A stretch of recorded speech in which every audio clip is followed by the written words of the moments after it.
to another episode of Tripod Talks with me, Ewan. Kieran Canning. And William Garwood behind the camera.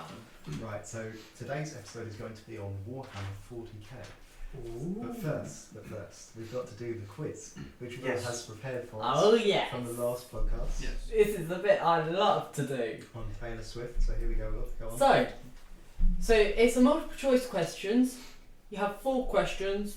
Please put your answers in the comments below. And we will mark them at the end of this episode. Yeah, down that. So, the first question. Oh, hang on. I don't know why I did that. What is Taylor Swift's age? Is it A, 20, B, 34, C, 30, or D, 25? The next question is, where did Taylor Swift grow up? London, Mexico, Pennsylvania, I think that's in America, or That is. Texas. This ain't Texas. The next one, I don't think we covered this, but No. it's No. you're just gonna have to guess if you don't know this one. Drive. Which of these is a Taylor Swift song? Is it A, blue, B, green, C, red, or D, yellow? The last question is, if it comes up, which year did Taylor Swift win her first award? Was it A, 26, C, 2003, C, 2008, or D, 2007? Put your answers in the comments and we will get back on to Warhammer Right. 40? Lovely. Is it Warhammer 40k? Yeah, 40k. Yeah. Alright, cool. So we are on to the start. Where should we start? Let's start with the Space Marines. Space Marines, yes. Right. So the Space Marines are humans, the best ones, because they're the face of the game. The Games Workshop game, Warhammer 40k, is the main kind of Games Workshop game, and over half of the actual data sheets of the game and the figures are Space Marines. Yeah. But I think the best place to start with kind of the lore and stuff would be the Emperor of Man. So he is the kind of, he's an immortal figure basically who is worshipped by everyone on Terra or Earth, as we would call it. But the kind of the main gist of the story is that this Emperor of Man kind of starts to expand his he builds an empire and he expands it across the galaxy. And at this point, he realizes that his soldiers that he has aren't very good. So they're not very obedient. They're like kind of berserker type soldiers, really. So he decides to make like a kind of clone army, but not really a clone army. Sounds a lot like Star Wars. He clones himself about 12 times. Why And 12? these guys are like the Primarchs because they're derived directly from his blood, and but then the kind of Space Marines are humans who have had the blood of the Primarchs put, like a little bit of the blood of the Primarchs put into them to make them more powerful, and they have like organs implanted into them and nodes and stuff and all sorts of glands to give them abilities. Like some of them have like venom in their fangs, and others have like the ability to keep their eyes open when they're sleeping, so they can see things still, even though when it's Sounds like, great. get snuck up on. But the Space Marines are, there's different types of them. They get kind of upgraded over time, but so essentially there's these 12 Primarchs working under the Emperor, and then he kind of steps away and lets them kind of lead these 12 different factions. They're called legions. Each Primarch has a legion of Space Marines, and they can range from anywhere else, or from 1,000 to hundreds of thousands. You know, there is no limit. And at this point, there is another kind of dimension or plane called the Warp, which is introduced, and that is essentially like a chaos dimension, a dimension of chaos where emotions kind of manifest as physical things and they cross over at certain points, and like kind of psychic abilities make it so that things can cross over. Like the more psychic power that someone's using, the more likely like, it rips a hole in between the dimensions and things travel over. But essentially the point is there are these kind of 3 chaos gods, which are manifestations of like concepts or emotions like hatred and disease and stuff. And one of the Primarchs, one of the 12 clones of the Emperor, called Horus. Horus. He That's an is, Egyptian god, isn't it? yeah, he is. Yeah, Yeah.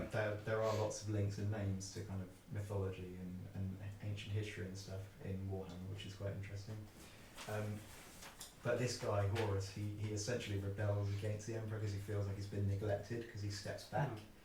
And what he does is he kind of rallies other Primarchs and kind of convinces them to turn to Chaos, as it's called, which is where you get Chaos Marines from, which is another Warhammer 40k faction, which is the kind of anti-Space Marine because they've fallen to Chaos, as it's called. What happened is this Great War. It's called the Horus Heresy, and this is set a couple thousand years before Warhammer 40k itself. And the Horus Heresy essentially ends with most of the chapters kind of being very badly wiped out because some of the legions were bigger than others because there was no limit on the legion sizes, which is where you get the chapters in the modern Warhammer 40k from, because the idea is that all of the legions were split up afterwards because the Emperor does eventually win the war, this Horus Heresy war, but he has to go himself to fight Horus, and he ends up getting wounded in the process to the point of near death, even though he's kind of immortal. But so in the world of modern Warhammer, the Emperor is on planet Earth in like this life support throne, and like his skeleton is kind of he's like basically dead, but his soul is kept alive using the kind of energy of psychers, as they're called. They're like magic wielders or like telepathic people. But he is kept alive through a constant stream of these psychers being like exposed to him essentially, and they like get their life force sucked out to keep this Emperor alive. But yeah, all of the remaining Primarchs split up their legions into chapters, which are limited to 1,000 Space Marines, I think it is. That's a lot.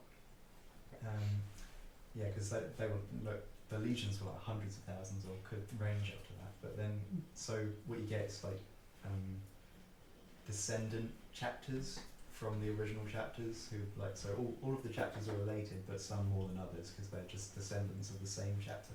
So they get like the codexes are very similar. They have similar rules.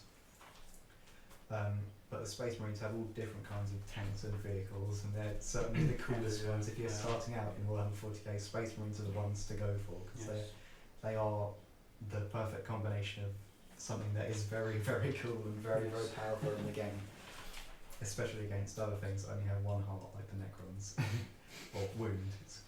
But yeah, so they're the first faction. They're very interesting. I like the Space Marines. And then one that's very closely related to the Space Marines is the Adeptus Mechanicus, and they are essentially a separate faction to the Empire, because they like to be separate, but they work for them. They make all the weapons and tanks and the vehicles and all that kind of stuff.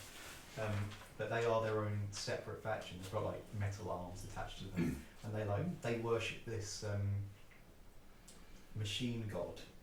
And they've kind of been convinced by the Empire that their machine god is the Emperor, so they worship the Emperor indirectly, kind of, because they've been made to believe that their god is the Emperor, because he's kind of worshipped. He's not a god to the Space Marines. The Space Marines see him as kind of just a martyr, like a mortal figure who's sacrificed himself. But most places, like all the humans and all of the kind of other factions, will see him as a kind of god. If they worship him, of course. Like the Chaos Marines call him like the false god because he's like a False god. because they don't want to worship him kind of thing. They like death to the false god. But the Adeptus Mechanicus are really interesting because they've got like different like priests, like tech priests who can like hack other people's vehicles and turn them against each other. It's really really cool. So moving on from the kind of imperial side of things to the alien factions, I think the Tau Empire is a good place to start. They're kind of everything. They're an alliance of everything that is not humans, apart from the things that like to kill everything else. So they're the conscious Lovely. humans who have like this kind of federation, and they go to places and they ask people if they want to join it, and if they don't, then they kill them, and if they do, then Oh. they let them join, kind of thing. They're kind of the I guess most ethical faction, you could say, because the Space Marines aren't very ethical in the sense they go and kill everything that's not human, kind of thing.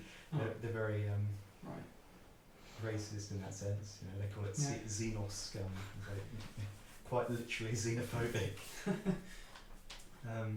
But the Tau Empire, they've got like white armor. They're really cool, like futuristic-y looking. If that's the kind of thing you like, if that's the kind of army you want to go for. What about the orcs?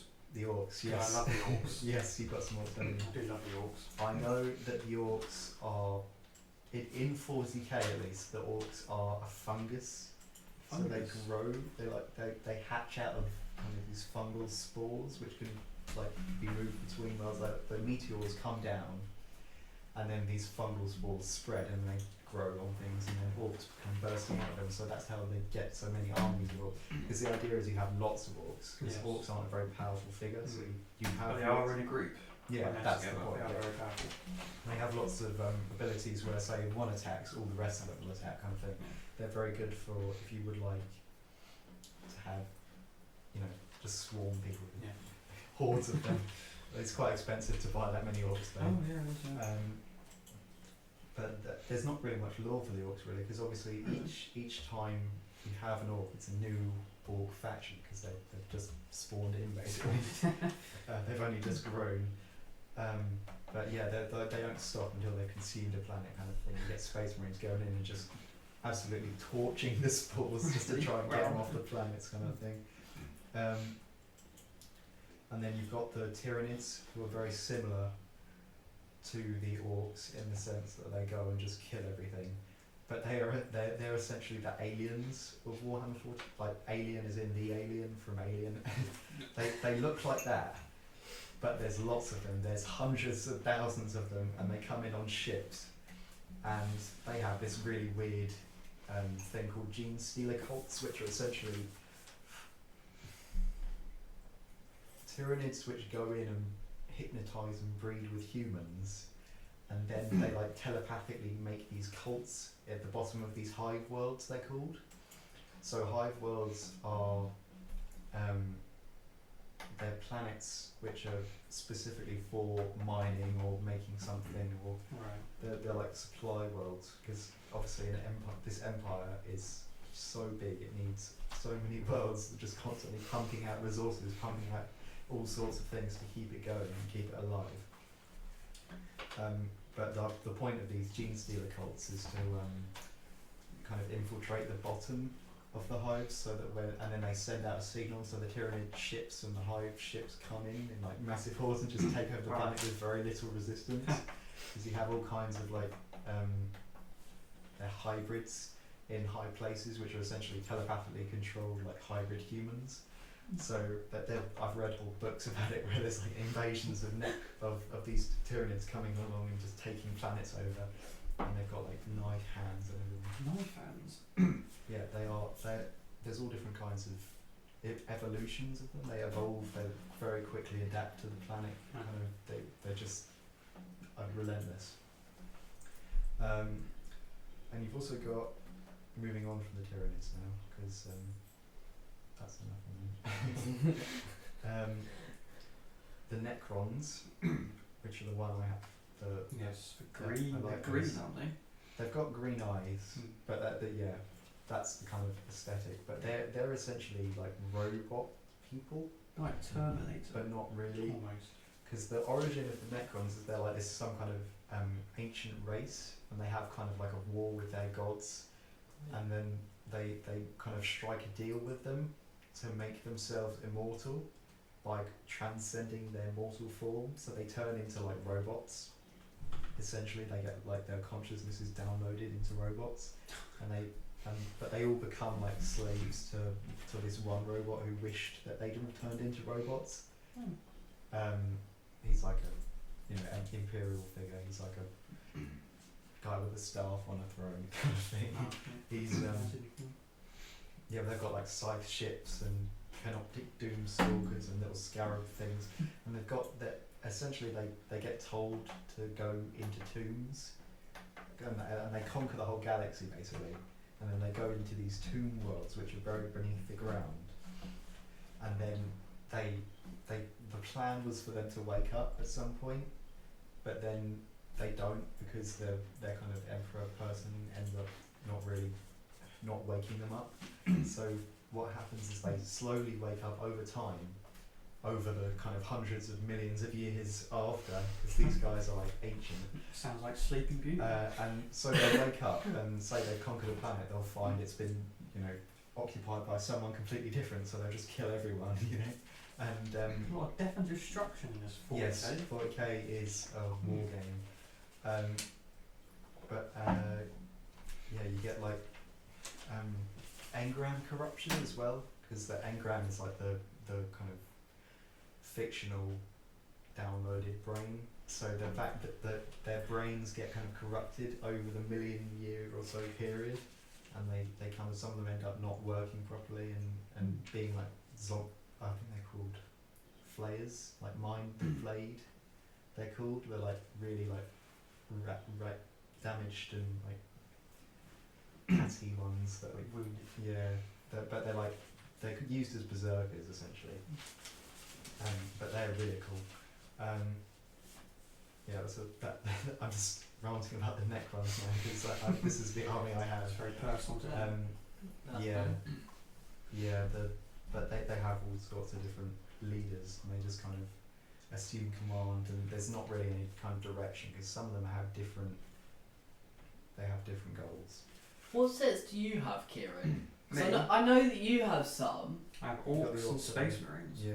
Oh, do you have nearly the same? Well, we've both got space marines because everyone has to have a bit of Everyone space has marines. space Yeah. marines. Oh yeah. Most generic thing ever. Yeah, they're the ones you start Yeah. on. Okay. What haven't I covered yet? I've got a couple more here. I haven't put all of the factions down for those of you who have a faction that I haven't talked about. I'm just picking. I'm picking the main ones today because we'd be here for hours if we were talking about every single one of them.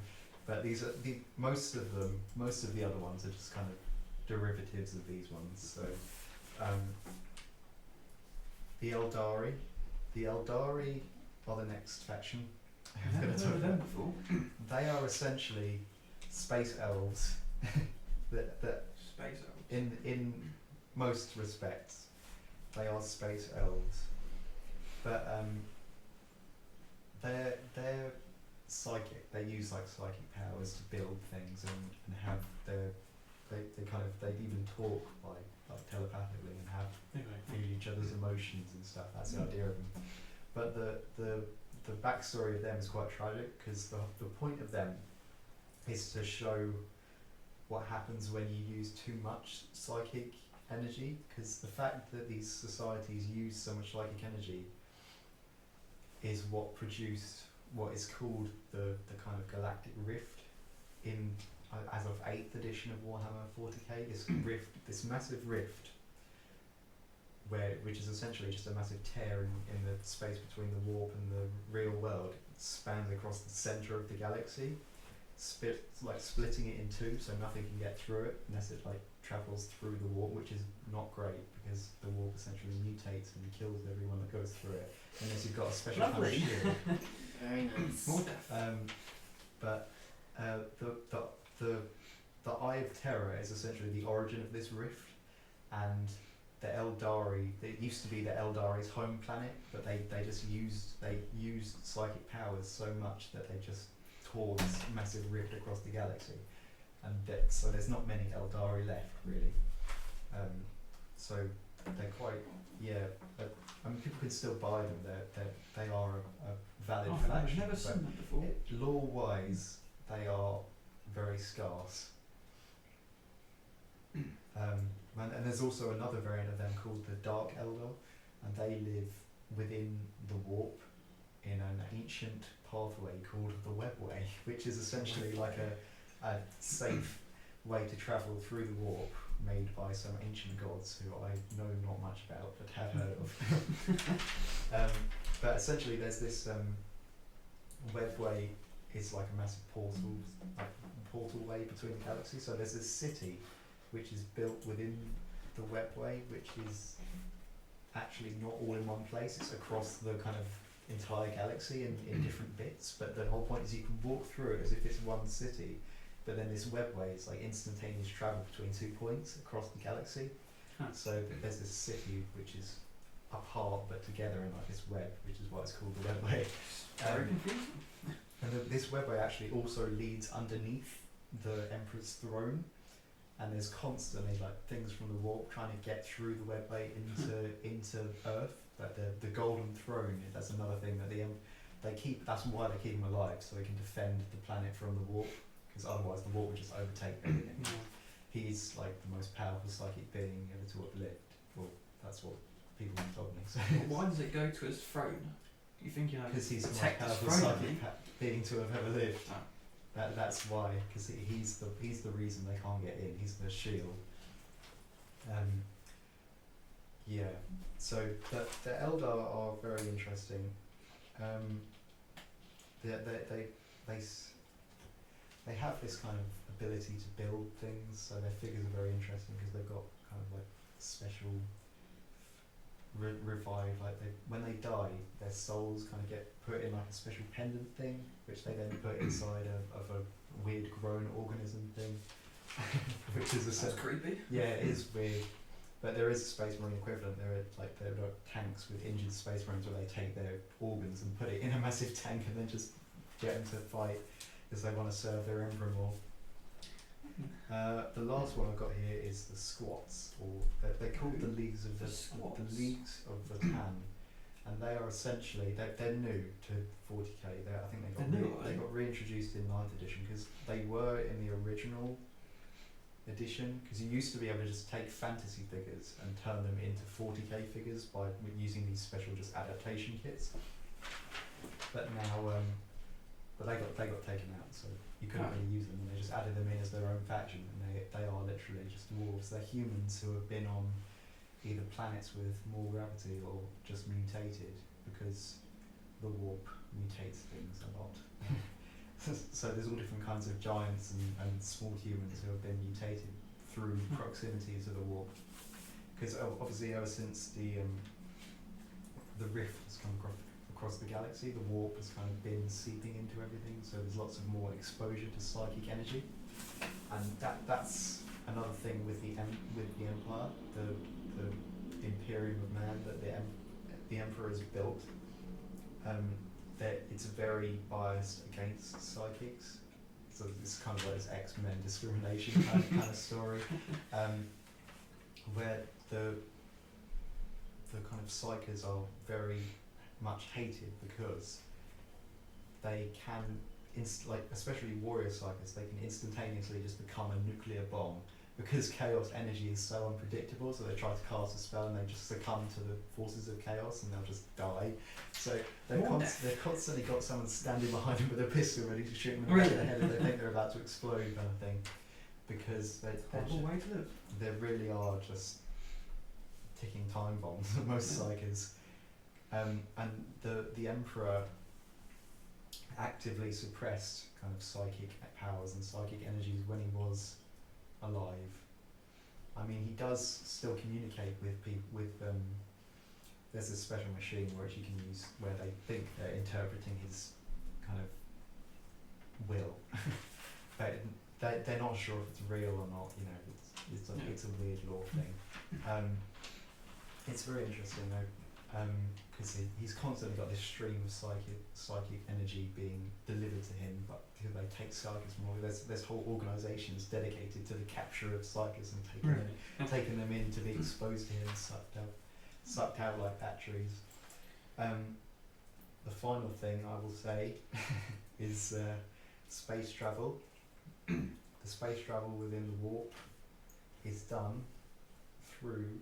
It's like hyperspace. They travel. They cross to the warp to travel, and they've got this special psyker who can see things, like see where they're going, and what they use is this special beacon on planet Earth itself, or Terra as they call it, and that is powered by even more psychers, and they just pump psychers into that thing. It's essentially a massive psychic beacon, which they use to navigate the warp and fly around in all manner of ways. But yeah, the only unpredictable part of that is that the chaos dimension of the warp is so powerful and unpredictable that sometimes they can arrive hundreds of years late or 20 years early, kind of thing. That's not They'll go somewhere and it will take them literally 100 years to get there because they're going through the warp, or like a planet can call for help and then they'll get there and it will already be dead and wiped out, or they'll arrive before they even sent for help, kind of thing, because they just don't know. That's the thing with this empire. I mean, the emperor is essentially dead and the empire is dead basically, but it's falling apart, but it thinks it's alive, so it's still working and all the different parts are working. So strange. So everything's very slow and nothing really works properly, but it does still work. It's fascinating, the kind of dynamics behind it, but it's got a very solemn and there's no hope kind of ideal behind it. It's like humanity struggling to survive in a world where everything is pitted against them. Is the reason Space Marines try to kill everything that comes at them is because everything normally tries to kill them. So yeah. I mean, if you're looking for the coolest ones, then you probably want the Space Marines. But there are all manner of different figures and miniatures, and they're very interesting. So I would recommend the game very much. I mean, the actual gameplay itself is very dice based. Obviously, you have a table with models on it and a ruler and dice.